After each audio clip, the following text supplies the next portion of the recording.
Olá, amados, a paz de Jesus, aqui irmão Renato, retornando com vocês, trazendo para vocês mais uma novidade no nosso canal Hora Teológica. Como vocês estão? Trazendo uma dica de leitura sensacional e exótica. Com certeza muitos não conhecem essa obra, e para quem gosta de cristologia, está aqui, um prato cheio para quem gosta de trazer aqui ou obras de Jesus histórico, para quem gosta de pesquisar aqui sobre cristologia, sobre pré-existência de Cristo, uma obra completa, com autor também pouco falado, mas eu vou lembrar para vocês, tem uma outra obra também dele que é bastante conhecida, que às vezes a gente passa despercebido, né? Às vezes a gente até olha, lê, vê em alguma editora, alguma livraria, uma obra desse autor, e às vezes passa despercebido. Antes de eu apresentar esse review para vocês, dar aquele like, aquela curtida, não se esqueça de passar nosso canal sem investir no seu... Na sua inscrição nesse canal. Você que passa por aqui, às vezes foi convidado, irmão, dá uma olhada naquele canal, se inscreve, marca esse canal aqui com a sua presença e ajuda também a gente a divulgar o nosso trabalho. Se você puder ter a oportunidade de estar alavancando nosso projeto nos seus grupos que você faz parte, grupo do Facebook, do WhatsApp, do Instagram, do Telegram, tá? No grupo da sua igreja, né? Grupo de teologia, quem gosta de estudar teologia, tá bom? E não se esqueça, aciona o sininho das notificações, você vai apertar o sininho, vai abrir aquelas 3 abas, a primeira opção todas você vai apertar para não perder nenhum conteúdo novo que subir aqui no canal, tá bom? E quem quiser fazer parte ainda, irmãos, tem oportunidade, nosso canal lá, ou melhor, nosso grupo do canal Hora Teológica, Hora Teológica News, que não é grupo de debate, tá? É um grupo de informações, lançamentos, ali você fica atualizado de informações, de promoções no mercado, obras que estão chegando, review, trocas, vendas, tá? Toda informação possível a gente está trazendo ali e para os irmãos ficarem sempre atualizados aí com o que está acontecendo de melhor no mercado literário, mercado teológico. Bom, Renato, como é que eu faço parte? Só você mandar seu nome e seu contato, tá? Para o e-mail que vai aparecer aqui na tela, santosrsb2004@gmail.com, tá? Vamos lá? E segue a gente lá, tá? No nosso Instagram, hora_teológica. Vamos lá. A obra é essa aqui, irmãos. Quem é Jesus? Uma introdução à cristologia. Isso aqui da editora, poucos falam, né? Mas tem obras sensacionais. A editora Santuário. Isso aqui do teólogo Thomas Rausch. Tá? Parece até um nome alemão, tá? Mas ele acho que é americano. Vou mostrar para vocês aqui quantas páginas tem. E interessante também que o sumário é no final do livro. Que é o índice aqui atrás. Ó. Deixa eu mostrar para vocês aqui quantas páginas primeiro.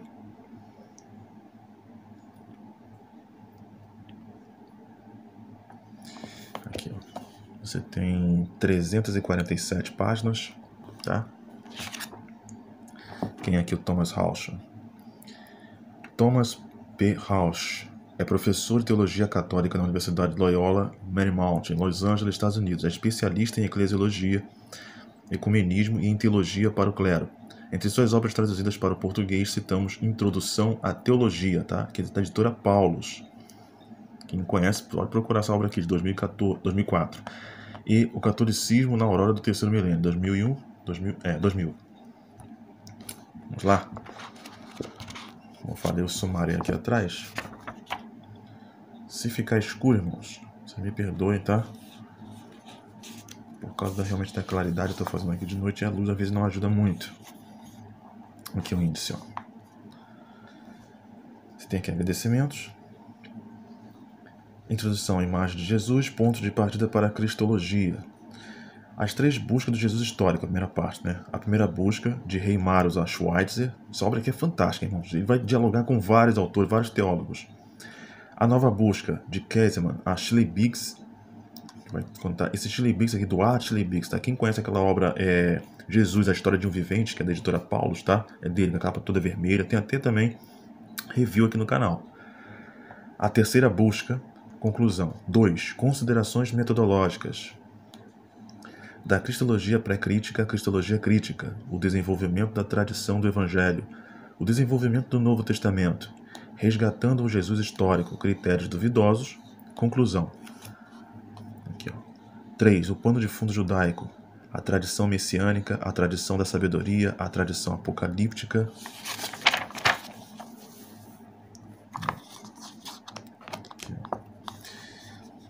Vida após a morte, o judaísmo palestino do primeiro século, conclusão. 4. Jesus e seu movimento, Jesus e João Batista, o movimento de Jesus, conclusão.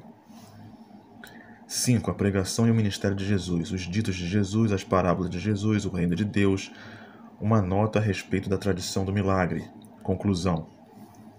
6. A morte de Jesus, o crime por trás da morte de Jesus, perspectivas teológicas, como Jesus compreendeu sua morte. Vamos dar uma olhadinha nesse tópico aqui. Conclusão. 7. Deus ressuscitou dentre os mortos, a experiência pascal, a tradição pascal, reflexões sobre a fé pascal. Conclusão. 8. Cristologias do Novo Testamento, cristologias pascais, cristologias do Filho de Deus, cristologias da sabedoria, cristologias da pré-existência. Conclusão. 9. Do Novo Testamento até Calcedônia, a fé e o diálogo com a cultura. Aqui, ó. Do terceiro século até Niceia, de Niceia a Calcedônia. Conclusão. 10. Pecado e salvação. Pecado e salvação nas Escrituras, pecado e salvação na história cristã, o século XVI, outra leitura aqui. Conclusão. 11. Uma abordagem contemporânea para a soteriologia, o mistério da iniquidade, Jesus, o mediador da salvação de Deus. Jesus é a fonte de nossa salvação. Conclusão. Glossário, índice nome de assuntos. Vamos lá.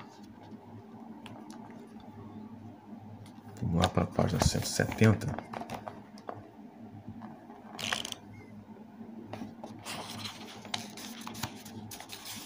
Lembrando que aqui é uma introdução à cristologia, tá, irmãos? Aqui, ó. Essa parte aqui é muito interessante. Deixa eu baixar mais um pouquinho a câmera. Aqui, ó. Como Jesus compreendeu sua morte? Apesar de sua valiosa contribuição no que diz respeito àquilo que levou à morte de Jesus, é possível que N.T. Wright, olha só, tenha atribuído um peso exagerado à compreensão que o próprio Jesus teve do processo. Ele afirma que Jesus morreu porque, no final das contas, acreditava que essa era a sua vocação, tendo por base a sua leitura de Daniel, de Zacarias e dos Salmos, particularmente o 11, né? 110 e o 118, perdão. Jesus acabou se convencendo de que o reino de Deus viria por intermédio de um verdadeiro rei. Aqui, ó. Que aceitasse compartilhar o sofrimento de seu povo. Wright não tem dúvida de que Jesus estava consciente de seu papel messiânico, após meditar a respeito de passagens como as que mencionamos mais acima, entre outras como Isaías 40, 55. Mas o Wright não é o único estudioso tentando mostrar que Jesus viu algum significado em sua morte, que a teria aceitado livremente, entendendo como parte de seu ministério. Tanto Walter Casper quanto Edward Leibix, olha de novo aqui, ó, assumem posições semelhantes. O interessante é que esses dois estudiosos veem na última ceia uma expressão do entendimento que Jesus tinha de sua morte enquanto complemento necessário de sua vida. Aqui, ó. Essa parte é interessante, o que ele vai falar na ceia, né? Aqui, Ashley Biggs, que argumenta que vários textos que se referem a Jesus como um servo parecem ter algum tipo de ligação com algo acontecido durante a última ceia, pouco antes da morte de Jesus. Ele se apoia em 4 textos. Você tem aqueles textos, ó. Examinemos brevemente cada um desses textos. Pois o Filho do Homem não veio para ser servido, mas para servir e para dar sua vida em resgate por muitos. O texto restabelece uma conexão entre a vida de serviço, diaconia, de Jesus e sua morte expiatória. No grego secular, o verbo diakonem significava servir à mesa. Muito embora no judaísmo helenístico ele fosse usado para todos os tipos de serviço. Ao mesmo tempo que Jesus estava dizendo ali que ele veio para servir, né? Parece ter um duplo sentido que ele estava querendo dizer. O autor está querendo dizer, e até dialogando com o Schleiermacher aqui. Por exemplo, serviu o que quando ele falou a ceia, né? A mesa, a última ceia. No entanto, o texto, a palavra de Jesus é muito mais abrangente. Servir como? Servir em resgate de muitos. Ele veio servir a sua vida para resgatar o seu povo. Essa é a parte mais abrangente da questão dupla do termo que Jesus usa aqui na última ceia. Muito interessante, né, irmãos? Outro ponto aqui que eu vou mostrar para vocês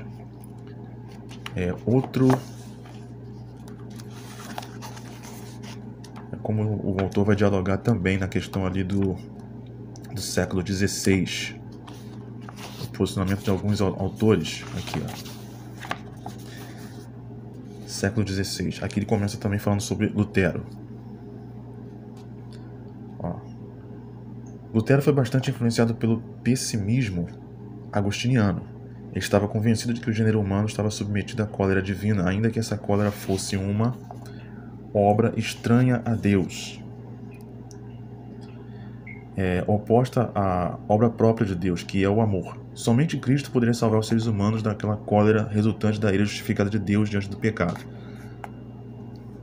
Peraí. Em virtude do sacrifício de Cristo, Deus não olha mais para a nossa condição pecadora, mas vê apenas a bondade de Cristo. Nesse sentido, nossos pecados foram encobertos e a bondade de Cristo foi atribuída a nós. Aqui Lutero via como se fosse uma infusão, né? Jesus estava indo à cruz, infundindo a sua bondade sobre as nossas vidas, né? Como se ele estivesse colocando-se à frente da humanidade, né? Tampando, no caso, encobrindo os pecados, o erro, e servindo ali como uma satisfação propiciatória, né? E é uma visão tanto um pouco diferente de Calvino. Quer ver uma coisa? Aqui, ó, a posição de Calvino. Olha a diferença. Aproveitando-se de sua formação jurídica, Calvino descreve Cristo como alguém que assume em nosso benefício o papel de um malfeitor. Olha a diferença. Aqui é a visão jurídica, né? A visão de advocacia, porque o Calvino era advogado. Advogado não, perdão. Tinha formação jurídica. Não vou citar aqui questão de função de Calvino, mas a visão dele era praticamente como se fosse numa audiência, né? Jesus pagando pelo pecado, pelo erro e assumindo a sentença do pecador.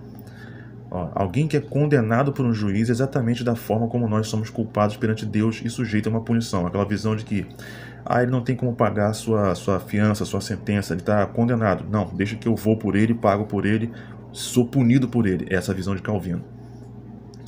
Cristo assume nosso lugar como um substituto, né, salvando-nos da ira divina. Não é à toa que a maior parte do protestantismo vai olhar como a questão da expiação substituta, né? A expiação é o sacrifício vicário, mas como substituição. Cristo salvando-nos na ira divina, oferecendo-se em sacrifício. Cristo foi oferecido ao Pai como sacrifício expiatório, de tal modo que quando Deus tivesse satisfação por meio do seu sacrifício, nós pudéssemos deixar de temer a ira divina. Nesse ponto, a teologia calvinista é semelhante à de Lutero. Parece um pouquinho, né, as mesmas posições, mas tem ângulos de perspectivas diferentes. Tá aqui, irmãos. Tem outros autores também que ele vai dialogar. Ele está falando aqui na questão da reforma, vai falar sobre os padres da igreja, com cada um também sua posição sobre pecado, sobre salvação. É uma aula de cristologia, sem dúvida nenhuma. Tá aí mais uma dica para vocês aí, ó. Quem é Jesus? Uma introdução à cristologia da editora Santuário, do Thomas Rausch. Ok? Muito obrigado por ter ficado com a gente até agora. Deus abençoe e até o próximo vídeo.